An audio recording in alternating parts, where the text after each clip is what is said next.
This is going to be an amazing, exciting video about how to sign up for Diigo. Now I put a sticky note here so that you can see what the actual web page is. It's very simple. It's just Diigo. Open up any browser you want. Go to Google or whatever you're going to search in and just put in Diigo.com. I'm using Safari here. That doesn't really make much difference. So when you get there, you'll see this page open up, hopefully.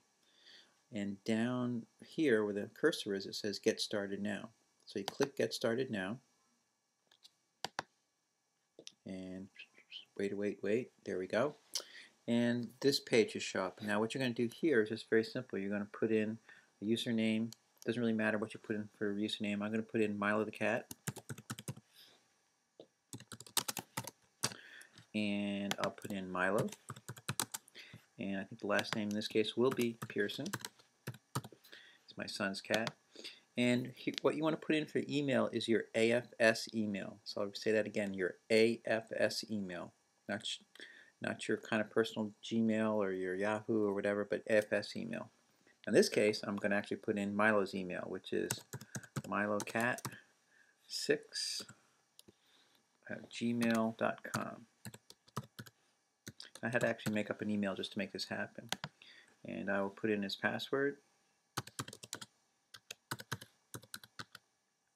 And this will be a password that you'll be able to use when you sign into Diigo. So whatever password you pick, make sure it's one that you've used before, maybe, or something close, but you don't want to forget that one.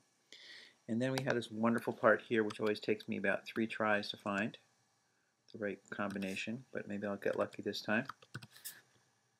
Just put a space in there. P-E-A-M-E-R-G.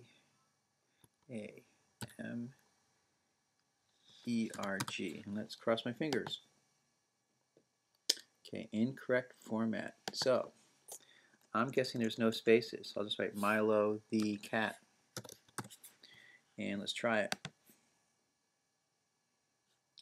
Great, the username Milo cat is available. Okay, try different words. Oh, the retyped password doesn't match. Nice. Well, we'll get there. And let's try this. Okay. Yes, so that's good. So now I've created an account in Diigo, and you'll be doing the same thing. And in this case, it'll be your AFS email. So now if I check Milo's email, he lets me do that. And I think I have Safari open here. Hopefully it will come in. So I go to my inbox and refresh it, and there it is. It says activate your Diigo account. So I'm going to click that, and to activate your account, click the link below. So I'm going to click that link. And what is going to happen is that Diigo opens up here. And to get going, we'll add some things to it. But the nice thing about this is that I will invite you into this, or possibly Roseanne will invite you into this. And so the link from my email then took me to Diigo, and this is just a general Diigo sign-in. Normally you could just go to Diigo and sign in. You'd use your Abington Friends email for your sign-in, and then whatever your password happened to be. So when I get into here, I see my library, my network, my groups. And what I want you to go to is your groups, because what you'll find is that I have already created a group, and you'll get invited into it. Now, Milo here was invited to a group. It says one group invitation request. So I click that, and it says, oh, best cat food group, and you accept. And now the cool thing is that now you're into Diigo, and you'll find that there'll be some groups. There'll be a group for your science classes, and a group for other little projects and things also. What I did now is I closed everything down, and I'm now using Google Chrome. There's a good reason to use Google Chrome, as we'll see in a bit. So this is how you just kind of sign in as you normally would sign in. In this case, you'd sign in with, again, your AFS email. And I'm going to put in Milo's password. When I hit sign in, we'll end up with that same kind of site again, where you have your library, network, and groups.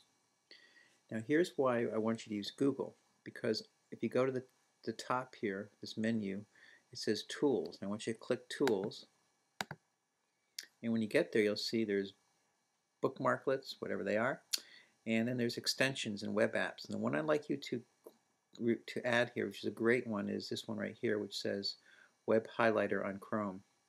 So I'm going to click that, and it should open up in a window saying, do you want to add this? And I go, yeah, I want to add this. So I'm going to add to Chrome. You notice in the right hand corner, see this little blue here? It's going to show up in the right hand corner. So I'm going to hit add, and there it is. So it's on there. So it's a really great little add-in, as we're going to see.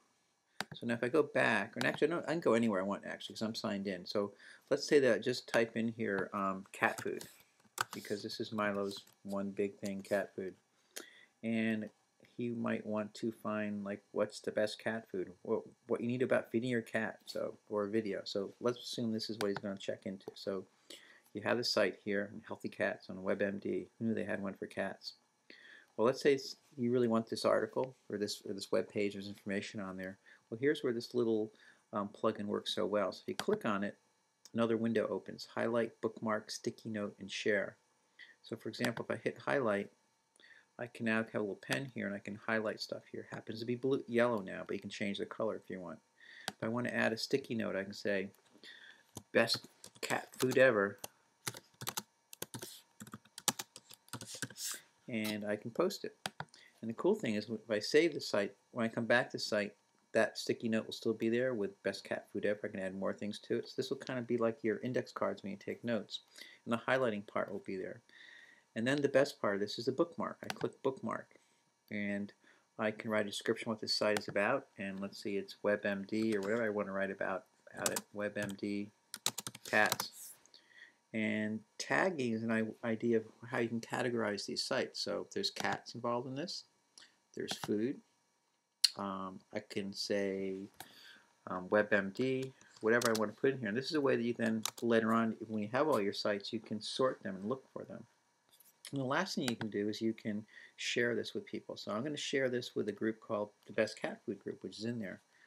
And if this was your science class web group, your entire science class would be shared with. So I'm going to hit that, then hit save.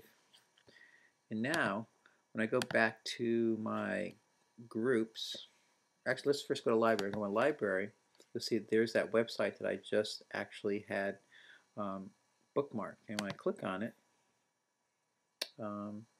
here is the same one you just had here.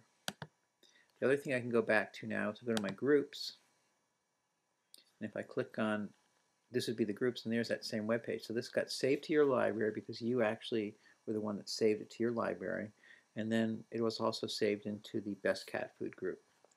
And hopefully you'll have some research projects where, let's say it was about cell phones and cancer, or it might be about, say, solar ovens. You could bookmark all this information. You could call a group called Solar Ovens. You could pull that data in there, or I shouldn't say data, but all those great web pages for that. And the idea is that this Diigo is something that's not just going to be for science, but it can be for anything you want. So if you're really into soccer, you could create a soccer group, and you could put bookmarks into all the different YouTubes and all the great things you like about soccer. Or if you're happy about dance, you could put all your information into a group called Dance and share it with people, your friends and family, whoever wants to, but you'd have to have a Diigo account to do that. So hopefully that's a good start, and we'll be using Diigo a lot in the future.